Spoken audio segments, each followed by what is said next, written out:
You open your laptop at the airport, connect to free airport Wi-Fi, sip your coffee, glance at the headlines, and somewhere on that same network, a stranger glances at you. Not your face, your traffic. It doesn't look cinematic. It looks boring, which is why it works. Public Wi-Fi is like a glass wall in a busy food court. You feel private at your table, but everyone can see your tray. Today, we'll unpack why free Wi-Fi can be a trap even for just browsing, how the attacks actually operate, where the myths end and the physics of the internet begins, and which simple habits shut down 9 out of 10 risks. I'll keep it conversational, the way you'd explain things to a curious 5-year-old, but we won't skip the parts that matter. By the end, you'll have a reflex, one quick look, one short question to yourself, and you'll be on the safe side. Picture a very ordinary scene. You sit down at a Starbucks or a Pret, connect to the open network, and think, I'm only reading the news, no banking, no passwords. Even just the news carries tiny keys. Your browser brings cookies with you, little claim tickets that tell a site who you are next time. News pages load ads from other domains, each with its own little dance. If any one piece of that chain drops encryption, your claim ticket can wander. Even if you never sign in, your browser still leaves a fingerprint, device model, installed fonts, time zone, a dozen tiny hints that add up to you. Someone on the same network runs a simple listener program. They're not interested in your taste in movies. They're interested in those claim tickets and the routes they travel. Now, a touch more technical, explained simply. Imagine the road from your phone to a website. On a good road, there are fences. On many public networks, those fences are down. A man-in-the-middle attack is exactly what it sounds like. Someone quietly puts a tiny bridge between you and the site and forwards your traffic through themselves. If the page is properly encrypted, they mostly see destinations and timing, but sometimes that's enough to hijack a session, an evil twin. Attack is sneakier. An attacker spins up a hotspot with the same name, airport free Wi-Fi, but with a stronger signal, and your device happily latches on because the name matches. There's also DNS spoofing, which is like swapping numbers in the internet's phone book, so Facebook.com rings the wrong house. One sign to memorize. If you're asked for a login or password anywhere between connect to Wi-Fi and browse the web, that's a red flag. The captive portal, the splash page where you tick I agree, is just a turnstile, not a bodyguard. It doesn't make your browsing private by itself. About that padlock. A lot of people think, if it's HTTPS, I'm safe. The padlock helps. It's the sealed envelope. But you're still passing the envelope through a crowd that can see where and when you hand it off. A bystander on the same network can still learn whom you talk to and how often. In bad setups, they can try to strip you down to an older, unencrypted page. So yes, the padlock is non-negotiable, but it isn't a get-out-of-risk-free card. A tiny upgrade helps. Turn on HTTPS only mode in your browser so it insists on encrypted pages whenever possible. Chrome and Firefox both support it. If a site tries to drop you to an old, insecure version, your browser will throw a bright warning instead of silently going along. Let's ask a child-simple question. How do you know something's off? The signs are boring but reliable. A splash page suddenly demands your email password to activate internet. That's not normal. Your browser flashes a certificate warning, the digital paperwork that proves a site is the site, and asks you to proceed anyway. Don't. The Wi-Fi menu shows 2 networks with the same name at different signal strengths. A web address looks correct until you notice one letter is funny, or it's written with look-alike characters from another alphabet. If any of those appear, pause and ask, do I actually need this network?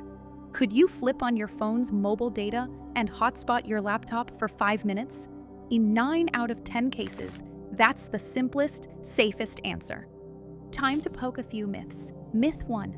I'm just reading. No passwords involved. Cookies and session tokens are still along for the ride, and those are little chunks of access. Myth 2. My antivirus will stop this. Antivirus guards the door, but if you choose to walk through a counterfeit door, it can only shrug. Myth 3. If the Wi-Fi has a password printed on a card, it's private. A shared password is just an entry ticket. Inside, you're still in a crowd. Myth 4. VPNs are shady. In reality, a VPN is a seatbelt. It encrypts your traffic from your device to the VPN server, turning your public network chatter into a single, opaque tunnel. Yes, a VPN provider can potentially see your traffic, which is why you pick one with audited no-logs policies and modern protocols like WireGuard. But in the context of a coffee shop or hotel, that seatbelt is exactly the right tool. Let's do a quick airport story with all the red flags in one place. You've got 20 minutes before boarding. You connect to airport Wi-Fi, and a page appears asking you to sign in with your email to activate 1 hour of internet. That's convenient, right? Think again. Why would Wi-Fi need your email password? Real captive portals usually ask you to tick terms, type a room number, or enter a code on your boarding pass, not share the keys to your mailbox. Even if you use a throwaway address, that portal can bounce you into a fake login page for a big provider and ask for a password there. That's where most people fall. Stop the slide. Say out loud, VPN-first, then browser. Or I'll tether from my phone. Yes, mobile data can cost a few dollars. It's still cheaper than a stolen account. Here's what actually happens on hostile networks, minus the horror music. Attackers stand up a stronger evil twin and lure your device. They clone the splash page with perfect logos, but a different domain name in the address bar. They tamper with DNS so the internet's phone book points your browser to an imposter. If a site doesn't enforce HSTS, always HTTPS, they try to nudge you onto an unencrypted version. And if they capture your session cookie, remember the little claim ticket. They can log into your account as you without your password because the site trusts that cookie. That's called session hijacking. Does it sound scary? Sure. Is it hard to avoid? Not always. 2 or 3 small habits go a very long way. Let's switch to a hotel. The card on the nightstand shows the Wi-Fi name and password. You type it on your phone, your laptop, your tablet. Every guest has the same credentials. That's convenient, not private. You're still sharing a room with strangers. What helps? Don't mix worlds. Keep a separate browser profile for public life, so your work and personal cookies don't travel into the lobby. Avoid logging into anything you can't afford to lose right now. Banks, primary email. Admin dashboards. If you must, bring your own protection. Turn on the VPN before you open tabs. Use HTTPS only mode, and never click through certificate warnings. That's the digital equivalent of ignoring a do not enter tape because the shortcut looks faster. Let's be clear about what a VPN doesn't do, so we don't grant it magic powers. It won't save you if you willingly type a password on a fake page with a lookalike address. It won't disinfect a file you choose to download. It won't stop big platforms from tracking you via cookies and signed-in accounts if you keep those sessions open. But it massively reduces local tricks inside the public network. DNS tampering, passive snooping, silent downgrades to insecure versions. Think of it like a good rain jacket. You don't expect to stay bone dry in a hurricane, but you definitely don't walk into a storm without one. Now a few parent-level rules that don't require being an engineer. Prefer your phone's mobile data over public Wi-Fi whenever you can. Modern 4G/5G networks encrypt traffic from you to your carrier, and the stranger at the next table can't eavesdrop. If Wi-Fi is unavoidable, run your VPN before you open the browser. If a portal asks for your login to some unrelated service, back out. If your browser complains about a certificate, don't bulldoze through it. Step away. If a web address feels off, even by 1 character, go back and type the main address by hand. If you need to check email or bank for a minute, switch to mobile data, do it, and switch back. Those 2 minutes beat hours of cleanup later. And a couple of set-it-once improvements. Turn on encrypted DNS, DOH or DOT, in your device or browser, so your phone book requests go out as a whisper, not a shout. Chrome, Firefox, iOS, Android, and many routers support it with providers like Cloudflare or Quad 9.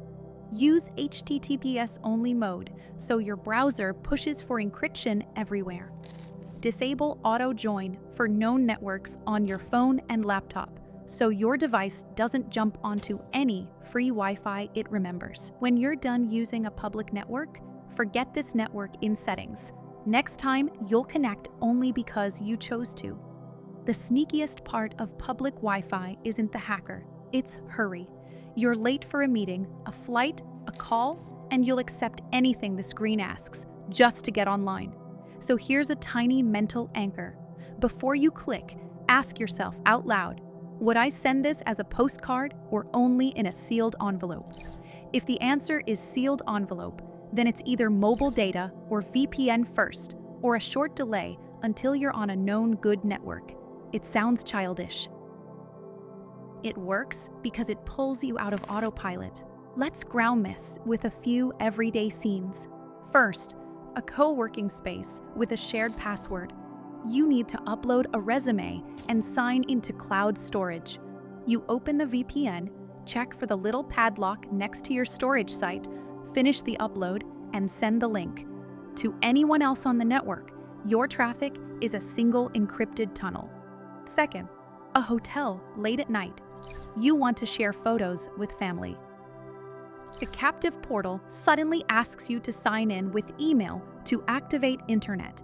You close it, switch to your phone's hotspot, send the photos in iMessage, WhatsApp, or Signal, and you're done. Your entire mailbox never becomes the key to the lobby Wi-Fi. Third, the airport app moment. You need your boarding pass in the airline app. Your account uses two-factor authentication, one more tiny layer beyond your password, like a code in an app or a physical key. You open it over mobile data, scan the pass, and turn data off. Even if someone tried to hijack your session over Wi-Fi, they still wouldn't have that extra factor. Since we touched it, let's explain two-factor as simply as possible. A password is something you know. A second factor is something you have, like a code in an app, or something you are, like a fingerprint. In public Wi-Fi scenarios, the second factor limits the damage. Even if your password or session cookie leaks, the attacker runs into a second wall. App-based codes are better than SMS. Text messages can be hijacked via SIM swap scams, but any second factor beats none. If you want the gold standard for high-value accounts, consider a physical security key that plugs in via USB-C or taps with NFC. Most big services support them now. We're close to the finish, so here's the clean takeaway without poetry. Free public Wi-Fi isn't evil. It's just a place with different rules. Risk comes from a mix of open settings, our habit of rushing, and a little too much faith in a single padlock icon. When you install a few guardrails, mobile data when possible, VPN before the browser when not, HTTPS only mode, encrypted DNS, and a hard no to logging into unrelated services on a captive portal, the risks shrink to something you can manage. This is not paranoia, it's discipline. Like buckling a seatbelt in a rideshare. At first, it feels extra.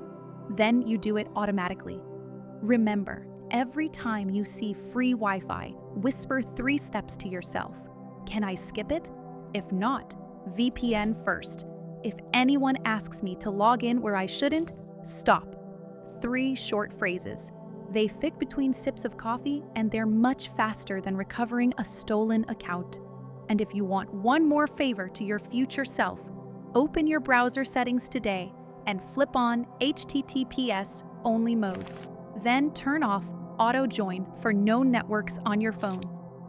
Those 2 clicks keep working even on the days you forget to be careful.